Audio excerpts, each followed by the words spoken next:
Kelompok kami membahas mengenai penyalahgunaan anggaran bantuan sosial. WHO atau World Health Organization menjelaskan bahwa coronavirus 2019 atau COVID-19 ini merupakan virus yang menginfeksi sistem pernapasan. COVID-19 pertama kali terjadi pada tanggal 30 Desember 2019 di kota Wuhan, Cina. Penyebaran dari coronavirus ini sangat cepat, bahkan sampai ke lintas negara. Salah satu negara yang mengkonfirmasi virus ini adalah Indonesia. Indonesia sendiri memiliki penduduk sekitar 275.628 jiwa. Dampak dari virus ini menyebabkan begitu banyak kerugian dari berbagai aspek, seperti misalnya aspek pendidikan, aspek kesehatan, maupun aspek ekonomi. Peran hukum di masa pandemi ini sangatlah berpengaruh terhadap apa yang akan dilakukan pemerintah terkait pencegahan dan penanggulangan bencana sebagai terobosan mewujudkan kesejahteraan masyarakat di tengah COVID-19. Ilmu administrasi negara merupakan bagian hukum publik, yaitu disiplin ilmu hukum yang mengatur bagaimana pemerintah bertindak menjalankan tugasnya. Fungsi administrasi negara dalam melayani warga negara berdasarkan pasal 1 angka 2 Undang-Undang Nomor 30 Tahun 2014 menjelaskan bahwa fungsi pemerintah adalah fungsi dalam melaksanakan administrasi pemerintah yang meliputi fungsi pengaturan, pelayanan, pembangunan, pemberdayaan, dan perlindungan. Demi memberikan pelayanan kepada masyarakat yang terkena dampak dari COVID-19, pemerintah mengeluarkan beberapa peraturan dan pemberian bantuan. Salah satunya adalah pemberian bantuan dana sosial. Tidak bisa dipungkiri dalam pemberian bansos ini, beberapa pihak-pihak yang terkait menyalahgunakan kewenangannya untuk melakukan korupsi dengan pemotongan anggaran bantuan yang diberikan kepada masyarakat. Berbagai macam bentuk korupsi yang telah terjadi di Indonesia, misalnya korupsi penggandaan barang dan jasa, markup anggaran, proyek fiktif, penyalahgunaan anggaran dan suap, bahkan bantuan-bantuan sosial atau bansos untuk rakyat miskin seperti jaringan pengamanan sosial dan bantuan untuk korban bencana alam pun tidak luput dari praktek korupsi. Di dalam Peraturan Menteri Dalam Negeri atau Permendagri Nomor 39 Tahun 2012 mengenai pedoman pemberian hibah dan bantuan sosial yang bersumber dari anggaran pendapatan dan belanja daerah, memberikan definisi bantuan sosial atau bansos adalah pemberian bantuan berupa uang atau barang dari pemerintah daerah kepada individu, keluarga, kelompok, dan atau masyarakat yang sifatnya tidak secara terus-menerus dan selektif yang bertujuan untuk melindungi dan kemungkinan terjadinya risiko sosial. Berikut isu hukum yang kami bahas mengenai penyalahgunaan dana bantuan sosial di Provinsi Sulawesi Selatan yang terjadi pada bulan Januari 2021. Kasmin, mantan Kabid di Sulawesi Selatan yang diduga melakukan kasus korupsi penyalahgunaan anggaran bantuan sosial COVID-19, Direktorat Reserse Kriminal Khusus Polda Sulawesi Selatan mulai menyelidiki kasus dugaan korupsi pada pengelolaan bantuan sosial coronavirus yang dikelola oleh Dinas Sosial Provinsi Sulawesi Selatan. Kepala Inspektorat Sulawesi Sri Wahyuni mengaku ada temuan penyalahgunaan anggaran bantuan sosial di Dinas Sosial Sulawesi Selatan. Jumlah kerugian harus dikembalikan kepada negara. Sidang majelis tuntutan ganti rugi yang dibatal digelar kemarin. Rencananya akan digelar hari ini. Sebenarnya kemarin, tapi Pak Sekda punya agenda jadi diundur siang ini, kata Sri Wahyuni. Inspektorat sudah melakukan pemeriksaan dan hasilnya ditemukan anggaran yang tidak sesuai karena masih ditangani aparat pengawasan intern pemerintah. Kata Sri, anggaran tersebut wajib dikembalikan ke kas daerah. Sri tidak menyebut berapa jumlah anggaran yang harus dikembalikan Dinas Sosial Sulawesi Selatan. Saya tidak menyebut ini markup atau apa karena LHP itu rahasia negara. Yang jelas kami menemukan ada penyalahgunaan anggaran dan bersangkutan akan dimintai keterangan hari ini. Diketahui kasus ini awalnya terkuat setelah mantan Kepala Bidang Perlindungan Jaminan Sosial Dinas Sosial Provinsi Sulawesi Selatan, Kasmin dikabarkan bernyanyi dalam persidangan yang digelar selama 2 hari berturut-turut oleh Majelis Pertimbangan Penyelesaian Kerugian Daerah Provinsi Sulawesi Selatan. Kasmin yang berstatus saksi dalam sidang tuntutan pembendaharaan dan tuntutan ganti rugi itu kabarnya membeberkan dugaan keterlibatan Sekprov Sulawesi Selatan, Abdul Hayat Gani dalam kegiatan yang diduga menimbulkan kerugian daerah. Mantan Kepala Bidang Perlindungan dan Jaminan Sosial Dinas Sosial Pemprov Sulawesi Selatan, Kasmin mengaku tidak ada markup dalam penggunaan dana bansos COVID-19.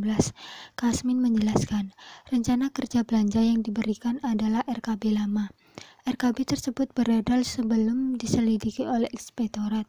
Memang sebelumnya ada perbedaan antara RKB awal dan RKB baru, namun diganti setelah dilakukan penyempurnaan atas masukan dari berbagai pihak pendamping. Kasmin mengaku semua hasil lembaga pemeriksa tidak berkaitan dengan dugaan markup, begitupun dengan jumlah penerimaan bantuan di Sulawesi hanya 33.700 kepala keluarga, bukan 120.000, seperti yang beredar. Jadi saya rasa keliru jika disebut ada markup.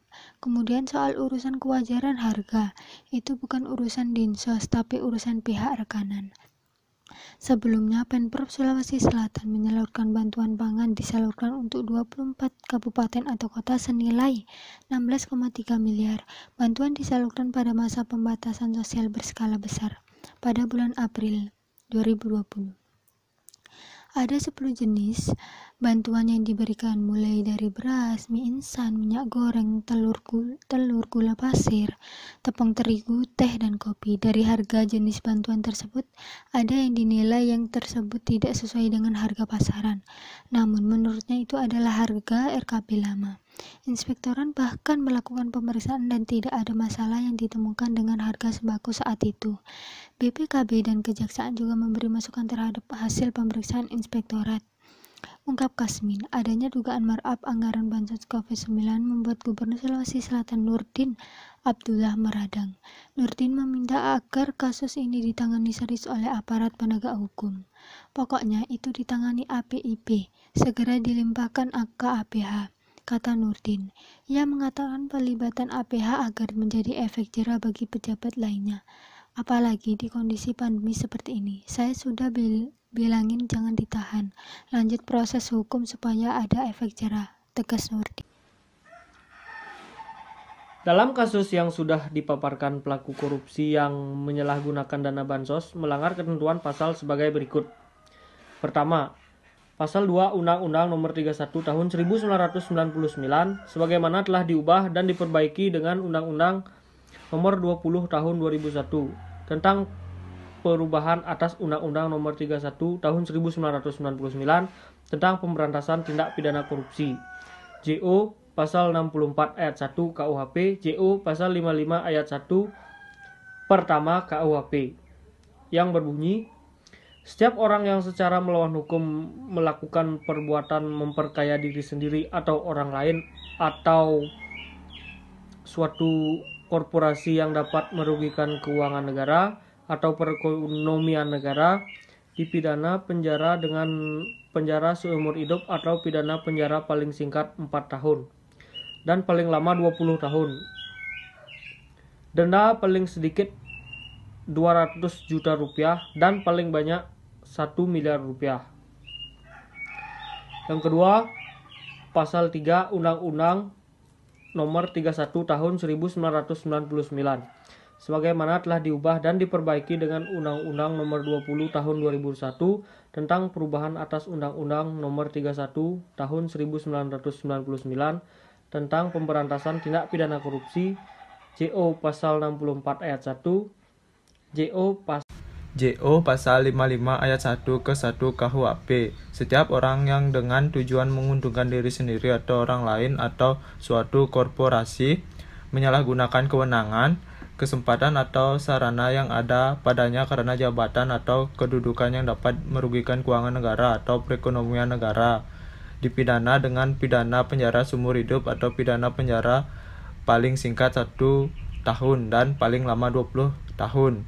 Atau denda paling sedikit 50 juta dan paling banyak 1 miliar rupiah. Yang ketiga, Pasal 18 Undang-Undang Nomor 31 Tahun 1999 sebagaimana telah diubah dan diperbarui dengan Undang-Undang Nomor 20 Tahun 2001 tentang perubahan atas Undang-Undang Nomor 31 Tahun 1999 tentang Pemberantasan Tindak Pidana Korupsi, JO Pasal 64 Ayat 1 KUHP, JO Pasal 55 Ayat 1 ke 1 KUHP. Ayat 1, selain pidana tambahan sebagaimana dimaksud dalam Kitab Undang-Undang Hukum Pidana, sebagai pidana tambahan adalah A. Perampasan barang bergerak yang berwujud atau yang tidak berwujud atau barang tidak bergerak yang digunakan untuk atau yang diperoleh dari tindak pidana korupsi, termasuk perusahaan milik terpidana di mana tindak pidana korupsi dilakukan. Begitu pula dari barang yang menggantikan barang-barang tersebut. B. Pembayaran uang pengganti yang jumlahnya sebanyak-banyaknya sama dengan harta benda yang diperoleh dari tindak pidana korupsi. C. Penutupan seluruh atau sebagian perusahaan untuk waktu paling lama 1 tahun. D.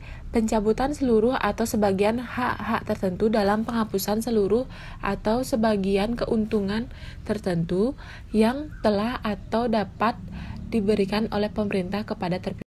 Ayat 2, jika terpidana tidak membayar uang pengganti sebagaimana dimaksud dalam ayat 1 huruf B, paling lama dalam waktu 1 bulan sesudah putusan pengadilan yang telah memperoleh kekuatan hukum tetap, maka harta bendanya dapat disita oleh jaksa dan dilelang untuk menutupi uang pengganti tersebut.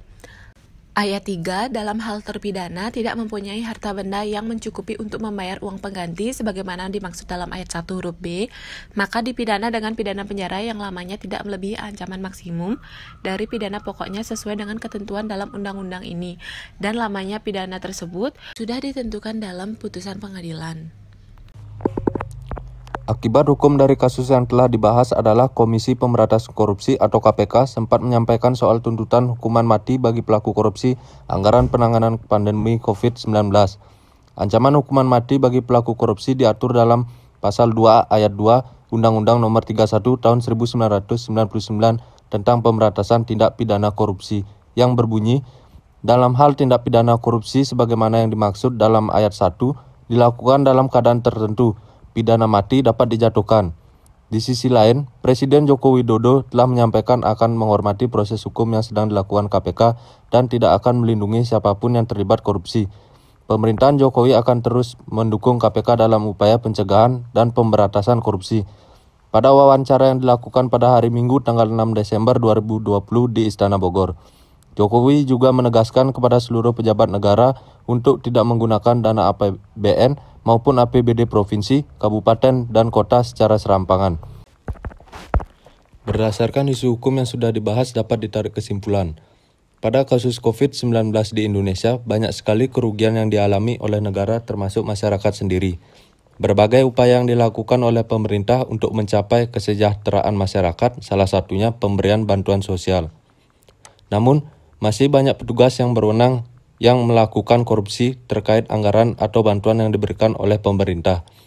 Hal ini selain merugikan pemerintah juga merugikan masyarakat, karena apa yang seharusnya menjadi milik masyarakat itu tidak diberikan sepenuhnya. Maka dari itu, peran hukum di masa pandemi sangat berpengaruh terhadap apa yang akan dilakukan pemerintah terkait pencegahan dan penanggulangan bencana sebagai terobosan mewujudkan kesejahteraan masyarakat di tengah COVID-19.